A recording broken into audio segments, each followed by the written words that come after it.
வெளியில வந்து இந்த மாரி அன்பு வந்து கண்மணி க்ளவுட் கிச்சன வந்து இந்த மாரி வந்து தூக்கிட்டாரு. அவர் வந்து இத வந்து விலக்கிட்டாரு அப்படின்னு சொல்லிட்டு சொன்னோனே தாங்கிக்கவே முடியல. வந்து வெண்ணிலாவால செம்ம டென்ஷன் ஆயிறாரு.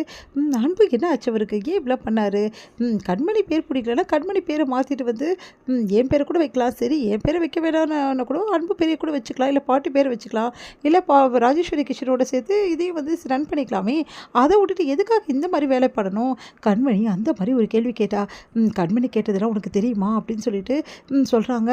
அதை கேட்டுட்டு அவள் அப்படியே கேட்டா அவள் ஐடியாவை பயன்படுத்தக்கூடாதுன்னு சொன்ன அன்பும் அதுக்கு நான் உன் ஐடியா எனக்கு தேவையில்லைன்னு சொல்லிட்டான். அப்படின்னோடனே இது வந்து அன்பு கரெக்டாக தான் சொல்லியிருக்காரு. ஆனால் இருந்தாலும் வந்து புத்திசாலித்தனமாக யோசிச்சிருக்கலாம். சரி பரவாயில்ல ஒன்றும் பிரச்சனை இல்லை. அன்பு அந்த கண்மணி வேணான்னு நினச்சதாவே இருக்கட்டும். கண்மணி இதுக்கப்புறம் அவருக்கு ஒரு சின்ன விஷயத்துக்கு கூட ஹெல்ப் பண்ணக்கூடாது.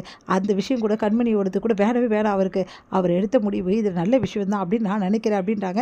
என்ன நீ இப்படி பேசுகிற அப்படின்னா, ஆமாம் என்னை பொறுத்த வரைக்கும் அன்பும் கண்மணி ஒன்றா இருக்கக்கூடாது. கண்மணி ஒரு சின்ன விஷயம் கூட அன்புக்கு வேணாம்னு நினைக்கிறாரு. இது நல்ல விஷயம் தானே. உனக்கு வேணாம் நல்ல விஷயமா இருக்கலாம். ஆனால் எவ்வளோ நான் நஷ்டம் தெரியுமா இதனால் அன்புக்கு? அந்த நஷ்டம்லாம் எனக்கு எப்படி ஈடு கட்டும்னு எனக்கு தெரியும். புது ப்ராஜெக்டாக நான் எடுத்து அன்புக்கு நல்லபடி கொடுத்து பிஸ்னஸை பெரிய லெவலில் கொண்டு வருவேன். அன்புவை இதுக்கப்புறம் நான் என்ன பண்ணுறேன்னு மட்டும் பாருங்கள்.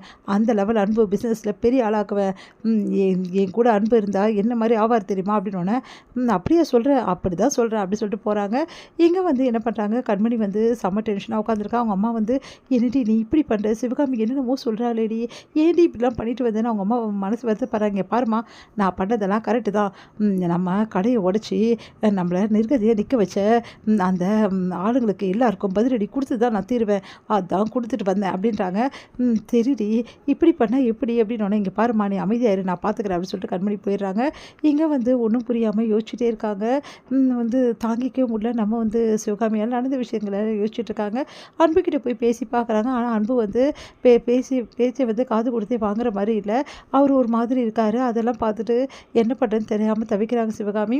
அன்புக்கு கான்ட்ராக்ட் கொடுத்த அந்த நபர் வந்து கண்மணியை தேடி வீட்டுக்கு வராரு. கண்மணி அவங்க அம்மா வந்து இந்த மாதிரி ஒரு வீட்டுக்கு வந்திருக்காரு, யாருன்னு தெரியலம்மா அவனை பார்க்க வந்திருக்காரு அப்படின்னோடனே வாங்க சார் அப்படின்றாங்க. எப்படி இருக்கீங்க மேடம்? நல்லா இருக்கேன் சார் அப்படின்றாங்க. சரி நீங்களும் வந்து அன்பு சாரும் சேர்ந்து தான் அந்த கண்மணி க்ளவுட் கிச்சனை ஆரம்பிக்க போகிறீங்கன்னு சொல்லிட்டு நான் கான்ட்ராக்ட் கொடுத்தேன். இப்போ நீங்கள் பிரிஞ்சிட்டீங்க, அன்பு சாரும் பிரிஞ்சுட்டாரு உங்களை விட்டு. இப்போ கான்ட்ராக்டே எதுவுமே கிடையாதுன்னு சொல்லிட்டு எல்லாம் கேன்சல் பண்ணிட்டாங்க. ஏன் அந்த க்ளவுட் கிச்சனையே மூடிட்டாங்க. இப்போ அடுத்து என்ன பண்ணுறதுன்னு தெரியல. இதனால் அவங்களுக்கு தான் நஷ்டம் மேடம் அப்படின்னு. சார் இதெல்லாம் பற்றி என்கிட்ட பேசுறதுக்கு எதுவுமே இல்லை சார். எதுவாக இருந்தாலும் நீங்கள் அவங்கக்கிட்ட பேசுங்க. அதெல்லாம் கரெக்டு மேடம். இந்த ஐடியாவே நீங்கள் தான் கொடுத்ததுன்னு சொல்லிட்டு அன்பு சார் சொன்னார். அதனால தான் உங்ககிட்ட சாரி சார். இதுக்கப்புறம் அவங்கள பற்றி பேசுறதா இருந்தால் நீங்கள் எதுவுமே பேச வேணாம்.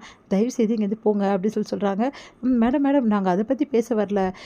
இப்போது நாங்கள் என்ன நினைக்கிறோன்னா அந்த சாப்பாடும் சரி எல்லாமே சரி ரொம்ப நல்லா இருந்தது. இதுக்கெல்லாம் இந்த ஐடியாக்கெல்லாம் காரணம் நீங்கள் தான் சொன்னாங்க. இவ்வளோ பெரிய ஐடியா கொடுத்து இந்த அளவு நீங்கள் எடுத்துகிட்டு வந்திருக்கீங்க.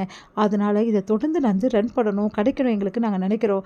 சார் சொன்னால் நீங்கள் சொல்கிறது எனக்கு புரியல சார் அப்படின்னு கண்மணி சொல்கிறாங்க. நாங்கள் புரிகிற மாதிரி சொல்கிறோம் மேடம். நீங்கள் மறுபடியும் கண்மணி க்ளவுட் கிச்சன்ற பேரில் உங்களோட வந்து நீங்களே வந்து ஒரு க்ளவுட் கிச்சனை ஆரம்பிங்க மேடம். நீங்கள் ஆரம்பிச்சிங்கன்னா இந்த கான்ட்ராக்டை உங்களுக்கே நான் கொடுத்துட்றேன். 100% உங்களுக்கு தான் மேடம் இந்த கான்ட்ராக்டு. நீங்கள் என்ன சொல்கிறீங்க? நீங்கள் இன்வெஸ்ட்மெண்ட்டாக எந்த அமௌண்ட்டும் நீங்கள் எனக்கு தர வேணாம். உங்களுக்கு ஃபுல் அண்ட் ஃபுல் வந்து நாங்கள் இதை கொடுத்துட்றேன். உங்களை நம்பிக்கையான பேரில் கொடுக்குறேன் அப்படின்னு சொல்கிறாங்க. அது கேட்டு கண்மணிக்கு ஒன்றுமே பிள்ளைக்கு என்ன சார் சொல்கிறீங்க? அதெல்லாம் எப்படி சார் நான் திடீர்னு ஆரம்பிக்க முடியும் அப்படின்னோடனே என்ன மேடம் உங்களுக்கு தெரியாதா? சார் கூட இவ்வளோ நாள் இருந்திருக்கீங்க. அங்கெல்லாம் இருந்து எல்லாமே எக்ஸ்பீரியன்ஸாக இருந்திருப்பீங்க இல்லையா? நீங்கள் ஆல்ரெடி எல்லாரையும் வச்சு சமையல் பண்ணி எல்லாமே அமிச்சிங்க இல்லையா? அதே மாதிரி எங்களுக்கு அமுச்சு விடுங்க. அவ்வளோதான் மேடம். வேறு ஒன்றுமே கிடையாது. அந்த கான்ட்ராக்டை உங்கள் பேரில் நாங்கள் போட்டுக்கிறோம் அவ்வளோதான் அப்படின்னோடனே கண்மணி யோசிக்கிறாங்க. உடனே வந்து அது வந்து மாப்பிள்ளைக்கு தெரிஞ்ச பிரச்சனையாயிடும். நீ அமைதியாயிருமா. நான் இப்போ தான் யோசிச்சுட்டே இருந்தேன். ஆனால் நீ எப்போ இப்படி சொன்னியோ கண்டிப்பாக இதை நான் ஓப்பன் பண்ணி தான் ஆகுவேன் அப்படின்றாங்க. அது கேட்டு என்னடி நீ இப்படி பேசுகிற அப்படின்றாங்க அவங்க அம்மா. நீ அமைதியாரு. சரிங்க சார் நான் யோசிச்சு சொல்லட்டுமா? சரிங்க மேடம் நீங்கள் யோசிச்சு சொல்லுங்கள் ஒன்றும் பிரச்சனை இல்லை அப்படின்னோடனே ஓகே சார்ன்னு சொல்லிட்டு அவங்கள அமுச்சு வச்சுட்டு சரி முதல்ல நம்ம இது ஓப்பன் பண்ணுறதுக்கு என்னென்ன ஃபார்மாலிட்டிஸ் நான் பார்க்குறேன். என்னடி சொல்கிறேன்? மாப்பிள்ளைக்கு எதிராக இதெல்லாம் பண்ண தான் போறியா? இது மாப்பிள்ளைக்கு எதிராக நான் பண்ணல. நான் லைஃப்பில் முன்னுக்கு வரணும்னு பண்ணிகிட்ருக்கேன். நம்ம லைஃப்பில் முன்னுக்கு வரணும்னா சில விஷயங்களை நம்ம முடிவு எடுத்து தான் ஆகணும் அப்படின்றாங்க கண்மணிக்கு இந்த மாதிரி ஒரு இந்த ஆஃபர் போயிருக்கு அப்படின்னு சொல்லிட்டு இந்த விஷயத்தை வந்து அன்பு கிட்ட வந்து சொல்கிறாங்க. பாட்டி அன்பு அதிர்ச்சி அடைகிறாரு.